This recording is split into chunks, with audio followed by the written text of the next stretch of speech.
Hello, কে বলছেন? দেখো তো চিনতে পারছো কি না আমাকে? না, চিনতে পারছি না। বলেন কে আপনি? এত তাড়াতাড়ি ভুলে গেছো আমাকে? মনে রাখার মতো কি কোনো কারণ আছে যে মনে রাখবো? তো এতদিন পরে কি মনে করে ফোন দিলেন? বেঁচে আছি না মরে গেছি এটা জানার জন্যে? মরি নেই, বেঁচেই আছি। আমি তো আপনাকে আগেই বলেছিলাম, কেউ ছেড়ে চলে গেলে কেউ মরে যায় না, কিন্তু কিভাবে যে বেঁচে থাকে সেটা শুধু সেই জানে। আপনাকে বলে লাভ নেই, আপনি ওগুলো বুঝবেন না। আচ্ছা যাই হোক, এত কিছু আপনাকে বলে কি হবে? আপনি কেমন আছেন? আচ্ছা, একটা কথা বলবো, রাখবে? বলেন, জিজ্ঞেস করার কি আছে? আমাকে কি তুমি করে বলা যায় না একবার? আমার কি অধিকার আছে আপনাকে তুমি করে বলবো? বললেন না তো, কেমন আছেন আপনি? তোমাকে ছাড়া আমিও ভালো নাই, কিন্তু এই কথাটা বলতে তুমি তো আর বিশ্বাসই করবে না। মিথ্যা কথাটা আর না হয় নাই বললেন, আর কত মিথ্যা বলবেন? তোমার মনে হয় আমি মিথ্যা বলছি? বাহ! সেই ভুল ধারণাটা তো আপনিই ভেঙে দিছেন। কেন? আমি আবার নতুন করে কি করলাম? 4 বছর ধরে একটা মিথ্যা কথা বলে গেছেন, বুঝতেও পারিনি আমি। কতই না বলতেন ভালোবাসি ভালোবাসি, কিন্তু এটা যে মিথ্যা বুঝতেই পারিনি। আমি তোমাকে ভালোবাসি এই কথাটা মিথ্যা বলছি? মিথ্যা ছিল এই কথাটা? তা নয় তো কি, সত্যি বলছেন? যদি ভালোই বাসতেন তাহলে মাঝপথে ছেড়ে এইভাবে চলে যেতে পারতেন না। একবার হলেও ভাবতেন আপনি চলে গেলে আমার কি হবে, আমি কিভাবে থাকবো। কি হলো, চুপ করে আছেন কেন? কিছু বলেন।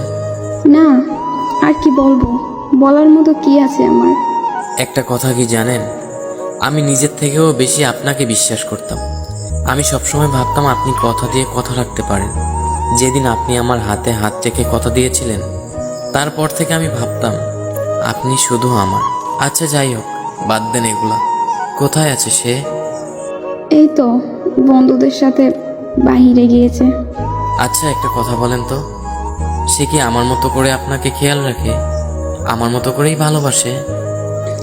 জানতে হবে না, জেনে আর কি হবে? আমি তো সবসময় অপরাধী ছিলাম। যখন তোমাকে ভালোবাসতাম তখন আমার ফ্যামিলি সবাই বলতো আমি নাকি তাদের কথা ভাবি না, তাদের কথা শুনি না। আর এখন যখন ফ্যামিলির কথা শুনে তোমাকে ছাড়তে হলো, এখন তুমি বলতেছো আমি বেঈমান, আমি অপরাধী, আমি খারাপ। কিন্তু আমি খারাপ আছি না ভালো আছি সেটা কেউ কোনোদিন জানতে চাইলো না। তোমরা সবসময় নিজেরা নিজেদের বিষয়গুলোই ভাবো। এখন আমাকে এসব কথা বলে লাভ নেই, আমি জেনেই বা কি করব? যদি এত কিছুই বলার ছিল, এত কিছুই জানানোর ছিল, আমার হয়ে আমার থেকে সবকিছু বলতেন, আমার পাশে থেকে আমার হাতে হাত রেখে সবকিছু শেয়ার করতেন, নিজের কষ্টগুলো ভাগাভাগি করে নিতেন। মাঝপথে এভাবে ছেড়ে চলে যেতে পারতেন না। একটাবার আমাকে সবকিছু বলতে পারতেন, কিন্তু বলেননি।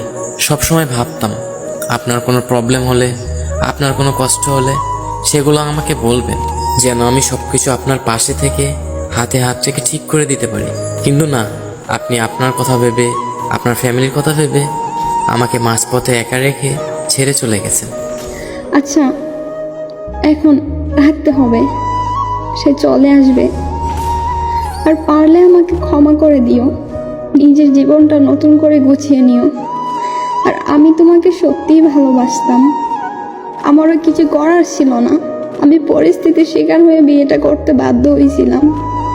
কিন্তু তুমিও তো সেটা বুঝবে না। কেন বুঝবে? আমার মা বাবাই যেহেতু বুঝে নাই, তুমি তো একটা পরের ছেলে, তুমি আমাকে কী করে বুঝবে? সত্যি আমিও ভালো নাই, আর যদি পারো আমাকে ক্ষমা করে দিও। ভালো থেকো। আচ্ছা, রাখলাম। এই শোনেন, হ্যালো হ্যালো